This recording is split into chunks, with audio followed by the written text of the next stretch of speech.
Hi, everyone, and welcome to another episode of Gabbing with Gabby. Today, I have someone that I just recently met, and he helped me revamp my website. He was a referral to me by Lisa Lorraine Taylor, whose video you can watch a few weeks back. His name is Ben Ijah. He's the owner and founder and CEO, right? Basically, you're all of it, of his own digital marketing agency. But he didn't start just there. He has a nice, colorful background that he'll share with us. So thanks for being willing to be on Gabbing with Gabby, Ben. I know we just met, but you helped me a lot. One of the things that Lisa said about you when she referred you to me was he really listened to me. And I told him all these things that I wanted, and he really made it, come to life. And I thought, well, all right, I'll give him a try. So we talked, and I just kept apologizing, like, I'm sorry. I know what I don't like. It takes me a while to get to what I do like. And you were so patient with me, Ben. I really appreciate it. You were so patient. And the times that I couldn't articulate the things that I wanted, you were really good at helping me navigate a way to get there. And you were just like, give me lots and lots of information. Tell me all the things you don't like. Tell me the things you do like. Just like bombard me with information. I was like, are you sure, man? Because I will. And I felt like I was being annoying to you, and you were not bothered at all. You were very kind and you were very patient. So thank you so much. Yeah, definitely, definitely. Thanks for having me. And I mean, when you're doing websites or anything creative as a whole, I mean, that's kind of part of the game, right? So, um, yeah, no problem. Thank you. Yeah. So you didn't start with digital marketing. There is a journey to getting there, but you do have a background as an ex-football player, and you have a very unique nickname that you were given by the NCAA. Can you please tell that story and let everyone know? Yeah, yeah. So, for people that don't know what the NCAA is, that's basically the governing body for all collegiate sports. Hmm. So I played Division I football out in Texas. I played at Texas State. Um, and so, in addition to being team captain and one of the top receivers there, I got an engineering degree. And I got that engineering degree a year and a half ahead of schedule. Again, Wow. yeah, again, while playing and being team captain, starting all that. Um, so as we kind of got better and as we were kind of getting some notoriety, and I kind of started to garner my own notoriety, obviously there's interviews, there's all kind of things that come along with that. So I had to sit down with the NCAA just to kind of talk through an upcoming game and kind of how I prepare for it and what I do going into it and kind of how I'd gotten myself to where I was. And one of the biggest things that came up was me talking about my grandfather. And my grandfather, he is one of the coldest dudes you'll ever meet, right? So he actually passed away. But so he's from Bed-Stuy, New York, Brooklyn. And he was born in, the early 1900s when, needless to say, there was a lot of things Hmm. outside of just economic that, people that look like me had to deal with coming Hmm. out of there. So he grew up in a single parent household. He was the youngest of, I believe, 5 children.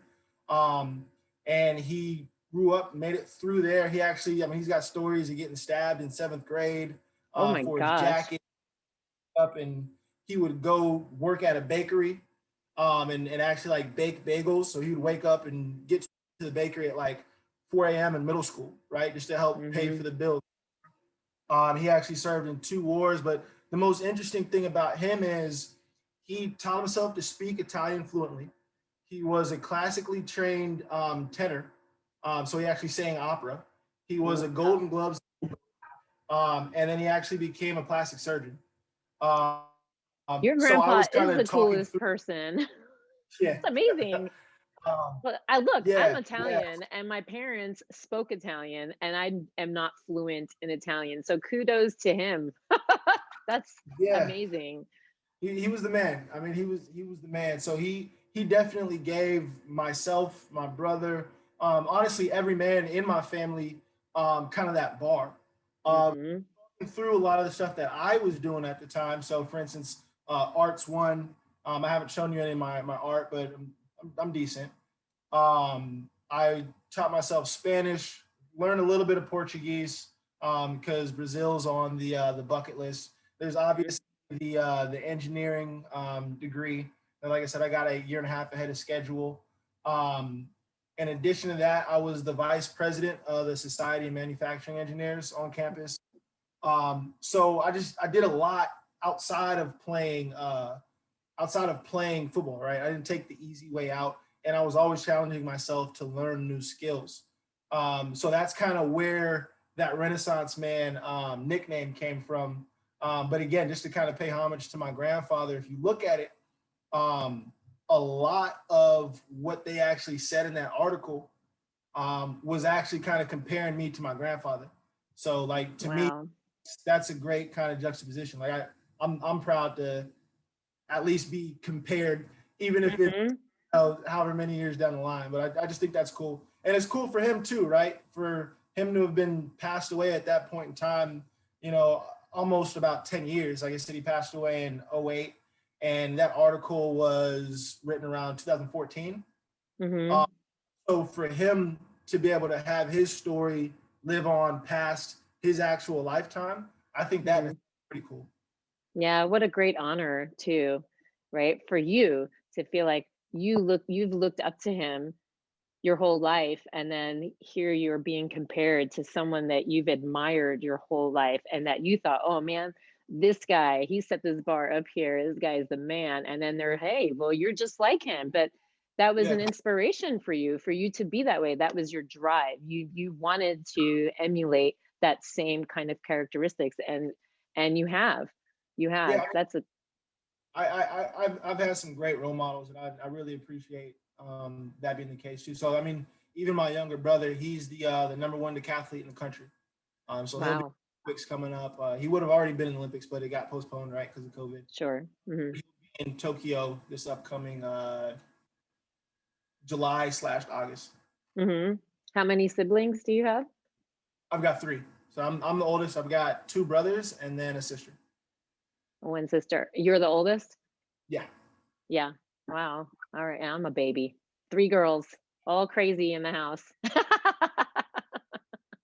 And we're from New York too. I grew up on Long Island. But I don't speak a lick of Italian. I was just out there. Well, not just. It was about a year ago. So Solomon, the decathlete, the national championships indoor were in Long Island in January 2019. So I was out there for that too. Yeah, I still have family who live on Long Island. But it's crazy. You got a bunch of turkeys running around out there.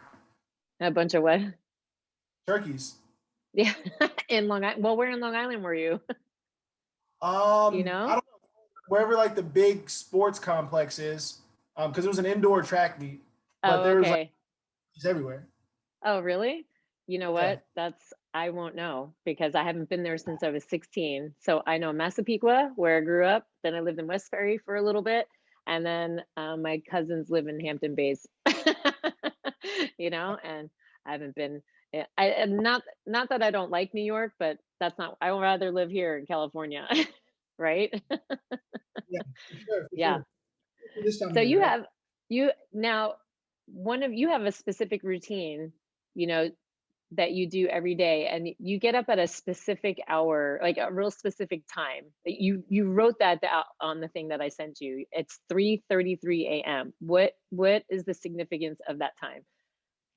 I mean, there isn't much significance other than like the whole repeating aspect of it. It's funny, like, I don't know, I guess this is kind of like superstitious in a sense, right? Okay. Because one thing my mom always told me, she's like, if you see like the same consecutive numbers all the time, that's like a little sign that you're on the right path. So like I'll see, 2, 3:33, 5:45, or 5:55, like all the time throughout the day. So I used to wake up at 4:44. Which shout out to Jay-Z. I don't know if you've listened to that album, but 4:44 has got to be one of the best like albums of all time, if not the best. So I started waking up at 4:44, but I wanted like an extra hour. So I mean, I got used to doing it, Yeah. and I was like, let's put limits. Let's wake up earlier. So I wake up at 3:33. I hop straight into meditating. I usually meditate for like 90 minutes to 2 hours. Mm-hmm. Um, from there, hop into day trading, and then working, and then try Mm-hmm. and get into the gym. I don't have it here. I don't know where it is. You saw my big gallon, Oh my yeah, big I've gallon. seen that thing. That thing's So I try humongous. to kill one. Yeah, it's big. Uh, so I try and kill a gallon of water a day. Try and get to the gym each day. But yeah, that's about it. You know, to me, like the mental aspect is something that I really learned to take serious in college. Mm-hmm. Um, you're 18 and you've got a whole coaching staff. Like you got like let's say a group of 50-year-old men whose livelihood is dependent upon like whether or not you make a catch. Mm-hmm. It teaches you to kind of grow up like really quickly. Mm-hmm. Especially that's the kind of pressure that's being put on you at like 18, right? Mm-hmm. So high school to college sports, it's a really big difference. Like college is a business, right? Like it's a multi-billion-dollar business. Mm-hmm. When we're talking about Division I football. Um, so with that, I went through a lot of ups and downs, just trying to figure out how to get used to playing at that level, right? Because it's a big step up from high school to college. And one of the biggest things that I found was just meditation and like kind of subconscious programming. So that's a really big aspect of what it is that I do on a daily basis. So like I said, I wake up and first things I do is meditate. Meditate and get my mind right for the first hour and a half, 2 hours of the day, and then I just Mm-hmm. execute. Yeah, that's that's the way to do it. Not everybody can say that they approach life the same way, but there is something to Yeah. be said about having a routine, getting up, setting your focus. There's a lot of people that I've interviewed on here that have said the same thing that you have said and have similar routines. And even the simple task of just getting up and getting dressed, especially now in the times that we're in, it is important. It's you got to set your mind, you got to get your mind right, because then your day is going to fall apart and crumble in front of you, and if you don't have a focus, where are you headed? Where are you going? And you Yeah. you had a lot of motivation to do that differently. Hmm. Yeah. Yeah, I mean, definitely. I was the kid that like in middle school, like I would wake up and I would like in sixth grade, right? I'm like 12. I would wake up and I would be at the track running at like 6 a.m. Right? Wow. I mean, yeah. I mean, to me, the focus has got to be there because if you don't control your time, somebody's going to control it for you, Hmm. right? And so they're like, no one's going to tell you, hey, you got to do this, you got to do this, you got to do that. Hmm. Like success is built or just squandered based on what you do. And you have to work hard, and a lot of people don't want to do Yeah. that. They're like, well, that's a lot of work. Well, Well, yeah, it is a lot of work. Of course it is. and even with that, right? Like it's not just hard work. It's hard work with no guarantees. Yes, Right? that's true. Like That's true. I mean, this that's is the point. no guarantee.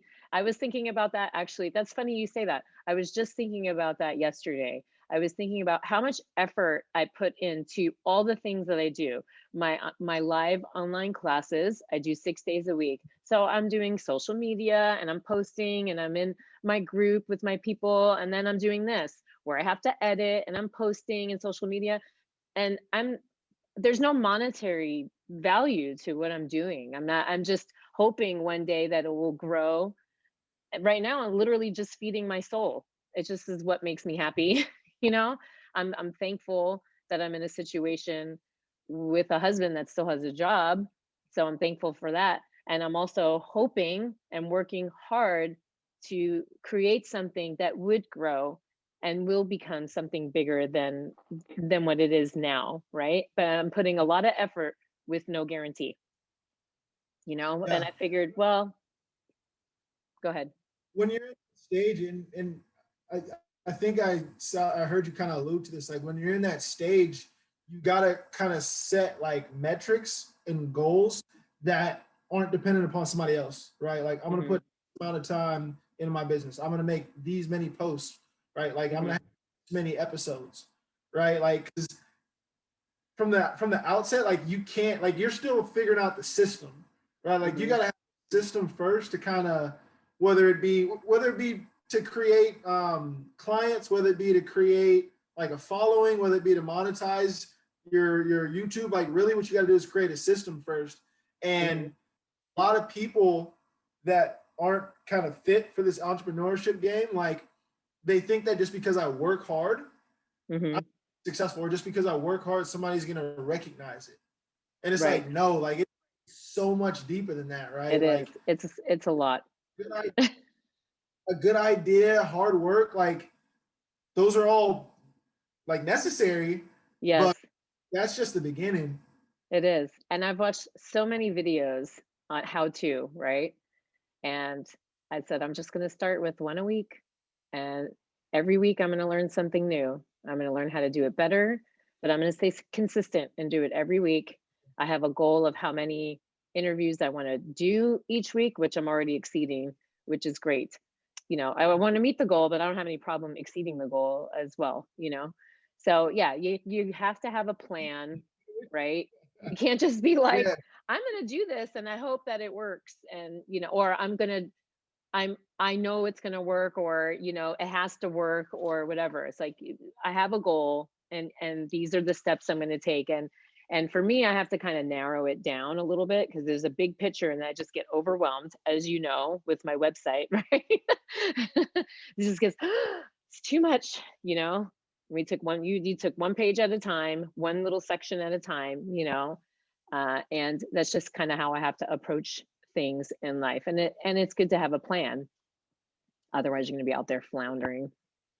but I think those are all good points, right? Like, because I think that is a big part of the reason why people um, start and don't finish, or Hmm. don't, because they just take a look at how far they have to go, Hmm. uh, rather than laying that first brick, right? Like you gotta, Hmm. doesn't matter how big the wall is, like somebody had to lay the first brick. Exactly. Hmm. And I mind when I have to go outside and pick weeds. Right now, it's been raining a lot. Those weeds grow so fast, it's unbelievable. Like, why can't anything else grow as fast as these weeds, right? And I go out there because I'm really like one of the only people in here that do it. I might be able to get someone to help me, but it's overwhelming. You see this whole yard filled with weeds, and it's like, no, today I'm going to do this like 2 by 2 square, and then tomorrow I'll do that 2 by 2 square. Because if you look at the whole thing, of course it's overwhelming. You don't want to do it. You just Yeah, got to take small chunks, and you can adapt that to anything. I mean, I'm in the fitness industry, right? With my clients, it's the same thing. Diet, exercise, it's like huge, red flags and alarms go off for anybody when it comes to diet. And it's like, whoosh, let's just start by drinking water. Get yourself one of those big yeah, old gallon things. yeah. Right? Yeah. Now, how did you get into digital marketing? So it's actually kind of a funny story. All right. I, so like I said, I got the engineering degree, um, and my counselors, my college counselors, were actually trying to talk me out of doing it. Not because I couldn't do it, but they're like, "You're gonna be bored, like being an engineer. You're gonna be bored just sitting in a cubicle all day." And I was like, "Nah, whatever. I'll do it anyway." So I did it, and then I ended up finding because I agreed with them. Like I didn't want to sit in the cubicle all day, so I ended up finding a career path called sales engineering. Um, Mm-hmm. is a combination of, like, as the title kind of says, it's a combination of sales, but you're selling like technologically advanced like components and systems and stuff like that. So I started out doing technical sales for this company called Accurex. I was doing the design and sales of kitchen ventilation systems. So like if you go to a restaurant and you see that Mm-hmm. big steel hood like over Mm-hmm. appliances or anything like that, like pulling out the smoke, stuff like that. Like Yep. there's a system that kind of runs that. So I was doing that stuff. Did well there. I got recruited over to software sales. I was at this company called Pack Size, was there for a couple of years. Did well there, ended up saying, you know what? I'm gonna launch this startup. I had been working on a startup with a friend of mine. It was a music streaming startup, and decided to just say, you know, I'm gonna focus on this. So I did it. I was able to secure some meetings with VCs, like venture capital firms up in Silicon Valley, up north in San Francisco. Met with a couple firms. Nothing really kind of went with it. The firms that I was meeting with were more later stage firms. Like I don't know if you're familiar with startups, but different stages. Mm-hmm. So there's like the idea stage. Mm-hmm. There's like the concept stage. There's the pre-revenue stage. There's like the post-revenue stage, and there's like the profitability stage. So like at each different stage, there's a different kind of investor, right? Because the guy who's gonna like invest a couple $100,000 in say like a prototype is probably gonna be someone different than who's gonna invest, you know, a couple, like, let's call it 10 million in like Airbnb so they can scale, right? Mm-hmm. So I was doing that. Didn't go as planned, but I ended up getting introduced to Kareem Abdul-Jabbar and his team. So they were so impressed with what I was able to like make from a marketing standpoint, from like a pitch deck standpoint, and the prototypes that I was able to make for the actual platform, that they actually asked me to come on, and they made a position for me. Oh, wow. So yeah. So I was his creative director for his for-profit business, and then I was his director of marketing and partnerships for his nonprofit. I don't know if you guys know, but Kareem Abdul-Jabbar has got a nonprofit as well called the Skyhook Foundation. So them kind of bringing me on gave me kind of the confidence to, you know, really turn this into a business, and that's kind of how I got into. That's how my business got into what it is today. Mm-hmm. Man, that's pretty cool. Yeah. And how long have you been doing that for? So 2 years. For 2 years. Since Yeah, you're really great at it. Yeah, and you have that artistic background because you said you draw or paint. What is it? Which one or both? You do both? all of it, All of it? honestly. Yeah. So I mean, my kind of medium. I'm looking at one of my like drawings right now. I think it might like look a little weird for me to turn the computer around and show it. So I do everything. So for instance, the one I'm looking at, like I just did with Sharpies. Yeah. And it's kind of an eclectic thing. The first actual painting I did was of my mom, and Mm-hmm. I painted my mom as Nefertiti. I don't know if you know who Nefertiti is. Yes. Wow. Yeah. So and that was big. So the first painting I ever did, it was a picture of her from like the shoulder up, and that the actual canvas was Yeah. 4x5. So it was big. Wow. Like yeah. And does your mom have that picture in right now?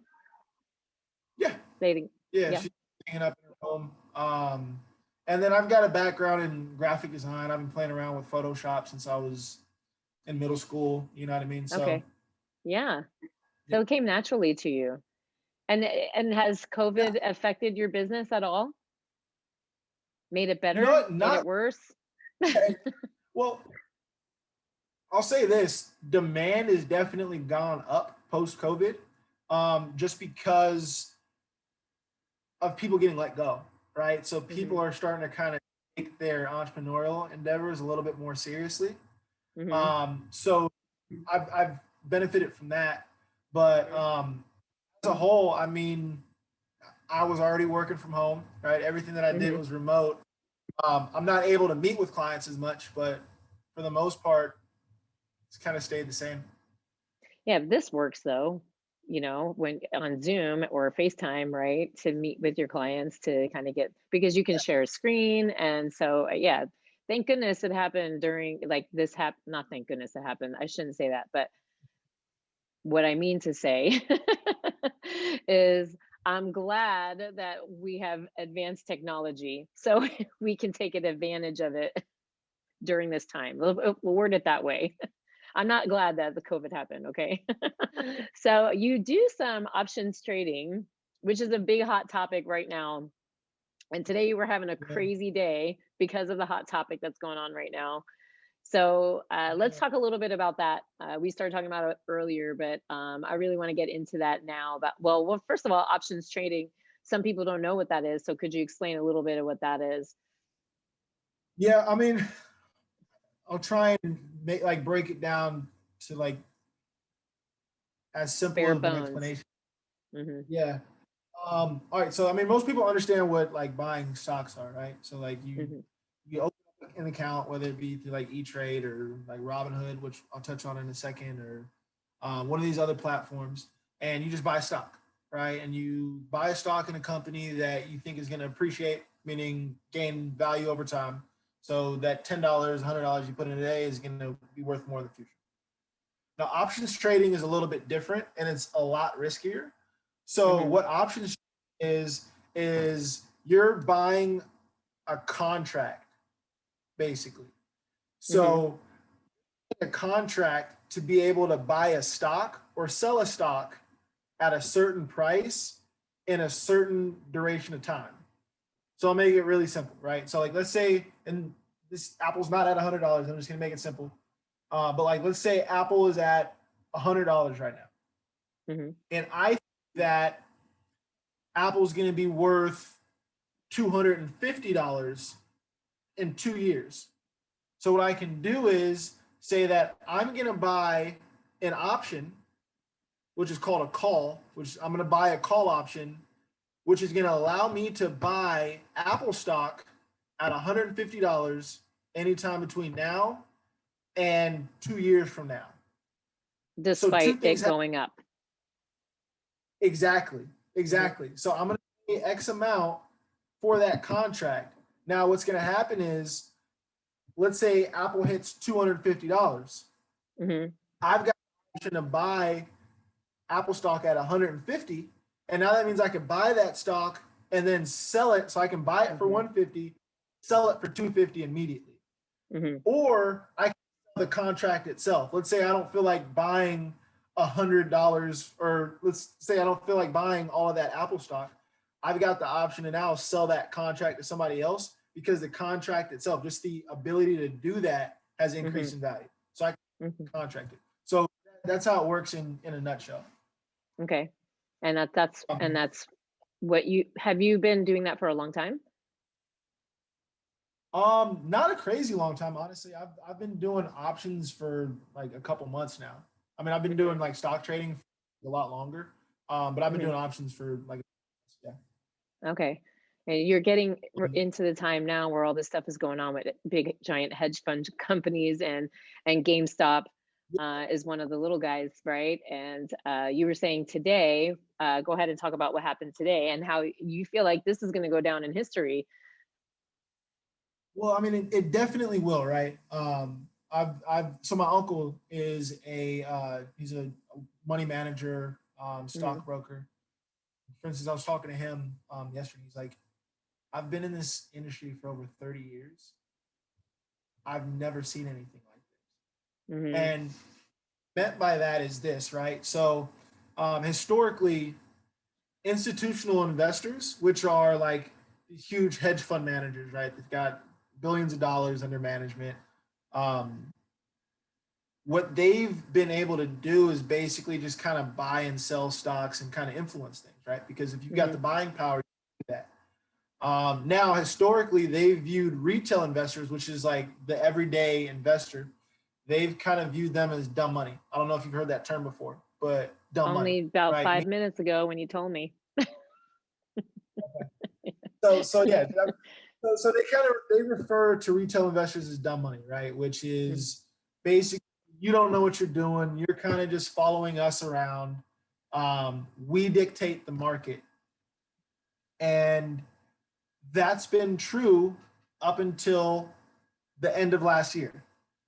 Now, Mhm. like the GameStop story is a piece of it, but the GameStop story really starts a couple months ago.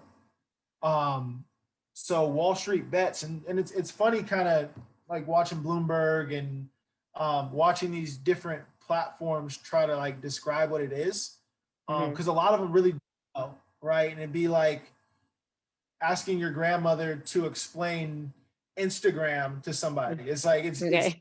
it's not even, you know what I mean? Like you're trying to put like really like the context is way off.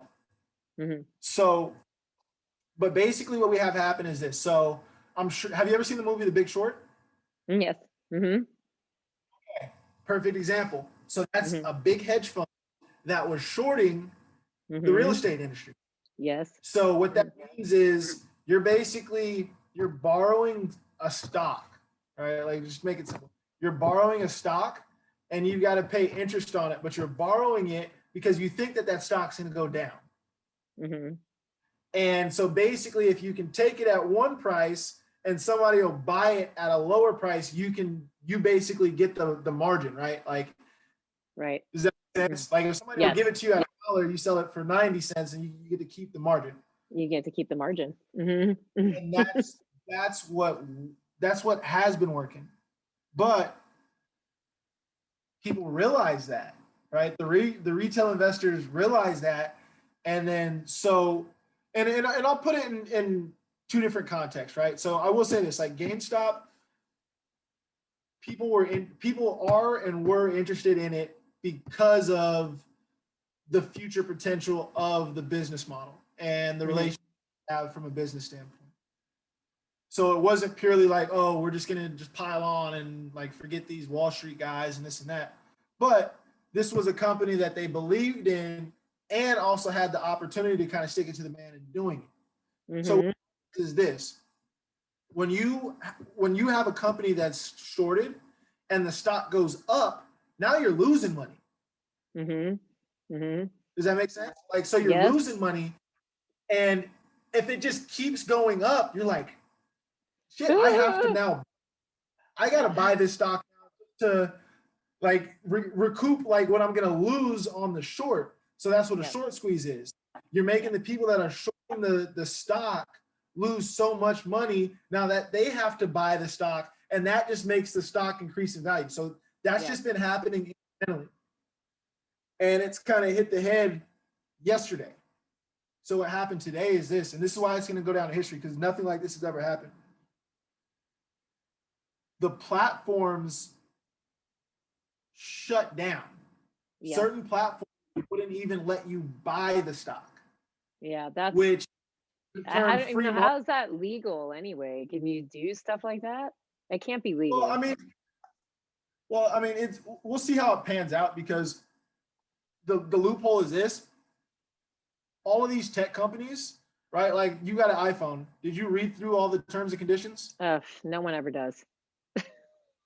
So that's the loophole. So it completely ruins the free market. They're bailing out.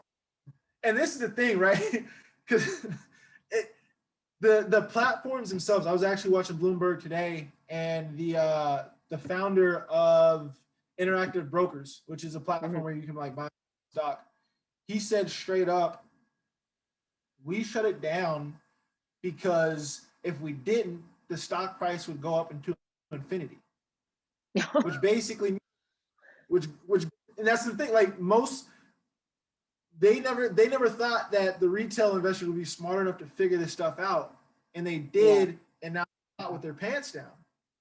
Wow. Right. And I mean, I've got a few interesting theories on it, and part of it is I'm sure some of them that bought other shorts or other puts because all the stocks plummeted today, like BlackBerry, GameStop, because all of those plummeted today, at least a portion of the money that they lost, they were able to make back. Right. Because they're now able to sell those. It's the new, like, there's probably still quite a big delta.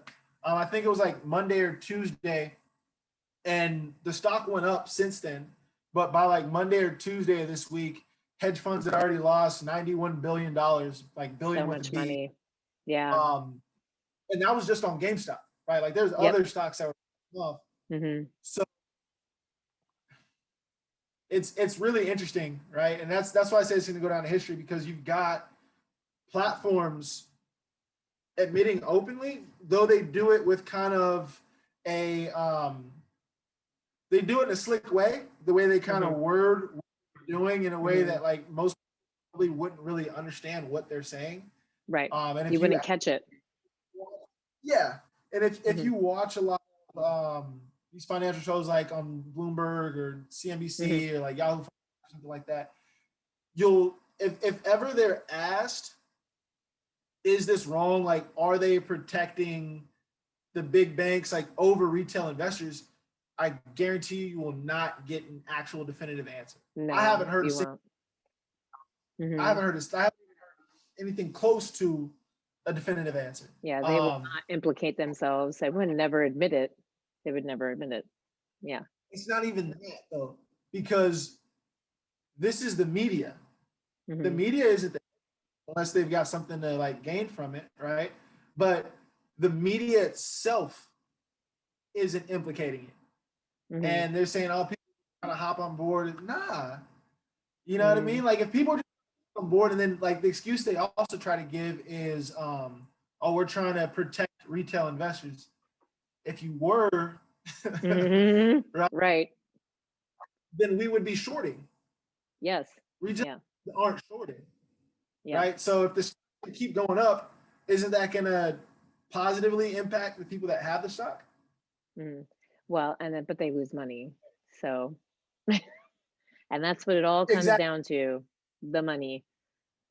Yeah. They're not going to want to lose. And then those little increments of money equal a lot to them. It's a huge hit to their pocket. So there was it's the same person who figured out how to do the real estate scam, right? Is that same person who's now people, whoever is figuring out this other way around that loophole and figuring out how, this is how we beat them. This is how we beat them. They're thinking you're stupid, dumb money, right? But there's always somebody out there that's going to figure it out. The craziest part though is they didn't figure it out. What they did was they said you can't trade anymore. Like they didn't even figure out a way to get the price to fall. They said you cannot buy the stock anymore. Like they literally. Right. Well, they put a stop to it, but there was somebody else who figured out a way to beat them, right? To beat them at their own game. I mean, I'm not into stocks, but when I heard this story last night, and then people were up in arms, oh my gosh, I can't believe they lost so much money. I'm like, well, hey, that's stocks. That's the game. You're taking a risk. You're going to lose money. Someone just beat you at your own game. That's all. You've been beating people all over the place and stealing money from them or swindling money from them or whatever, legitimately taking money from them. But someone else came around and they beat you at your game, and it beat you bad. And they're not happy. So it's almost like an immature way to react to it. Like, then you can't buy any of my stocks because we don't have any other way of figuring out how to stop it. It's not their stuff. That's the craziest part. Yeah. Like, yeah. I don't know what else to compare it to, but it's not their stock, right? Like this is I don't even. That's like it's like a local dealership telling you that you can't buy Tesla. Right. It's not car. It's not yours. You know what I mean? Well, it's like it's my company, and I currently monitor this car, or I currently have this car in my possession. This is in my possession, so I can at least control what's in my possession, even though it's not mine to make that call, right? It's crazy. Exactly. And then the worst part is it'd be a lot different if they wouldn't let people do anything with it. They literally weren't letting you buy it. Yeah, So what happened was everyone knows, like, it's like a hot potato. Whoever's the last person with the stock is going to lose. So then it created a panic where everybody like, what are we supposed to do? And then people just started selling, because if all you can do is sell, nobody the last guy that didn't sell. Right, exactly. Like, I better dump this out. Get rid of it. Get rid of it quick. Now, what's going to be really interesting is, so as long as you hold the stock though, like there wasn't anything that they could do. But this is what happened too. This will like blow your mind. The platforms actually started selling people stocks. Yeah, you did mention that. That's crazy. But do they have the right to do that? That's probably in those terms and conditions, isn't it? Yep. It's probably in Opening the there. door, right? It's to me, a couple things happen. And I'm not like a huge advocate for Bitcoin or anything like that. But to me, it kind of solidifies the need for something that's truly decentralized, right? Because Mm-hmm. you really have the good old boys network getting together. And Mm-hmm. this is where a short squeeze isn't illegal. There's Yeah. nothing illegal about that. But what you did was completely stop the ability of a free market to take place so that you could protect the interests of Wall Street. Like that's literally what happened. Mm-hmm. And it'll be really interesting to see what happens from here. Mm-hmm. Now, with everything going down, I'm sure that the hedge funds like recoup some of their money. Mm-hmm. But it'll be interesting to see kind of how it plays out in the next few weeks, because what's going to happen is basically everyone's going to leave those platforms that did that. Mm-hmm. So that'll be really interesting to see. And then Robinhood was going to IPO, so they were going to Mm-hmm. have that come available here soon. And they're they're the biggest platform that completely stopped allowing people to buy the stock. So it'll be really interesting to happen with that. Like it'd be hilarious Mm-hmm. if nobody Yeah. buys the stock. Um, but I think a lot of people are going to leave those platforms and hop into some other ones. It also opens the door for platforms that are going to be kind of, for lack of a better way to put it, like nonpartisan, right? Mm-hmm. And just let it happen. Like there's a huge opportunity for that. Like if you're a tech guy, do that. Mm-hmm. Yeah, right. Go Uh, for it now. Yeah. and then lastly, it's going to be interesting to see if this stops it. Because like Mm-hmm. everyone, it takes a couple days because you got to open a new account and then you got to transfer the funds over. But once that happens, it'll be interesting to see if these stocks are able to rebound. Mm-hmm. And we just keep the party going. Like that'll be really interesting. Yeah, right. Yeah. It's crazy times. I mean, all kinds of things are happening in 2020 and 2021 that are making history. You know, people are standing up for themselves and wanting change and forcing it to happen, some in good ways, some not so good ways, right? We've experienced the whole gamut, right? You truly are a renaissance man. You've got your hands in a lot of things. Yeah. And yeah, you're really inspiring. You really have a really good handle on life and an outlook on life. You really have focus and intention and determination, and you really can feel that when you're talking to you or when you're talking to someone. You're very confident, and you are very good at holding a space for someone to speak with you and give their ideas, and however, in any form, right? Whether you're going to make it come to life in some kind of digital marketing way. And so I appreciate you being here and sharing your story and sharing all your different experiences. How can people get a hold of you if they want you to do their website? Oh, yeah, you can just, I mean, a quick Google search or go to my website. So if you do a Google search for Ben Ijah, BenIjah, um, then my website will pop up. Just submit a form through there. That's typically the best way to get a hold of me.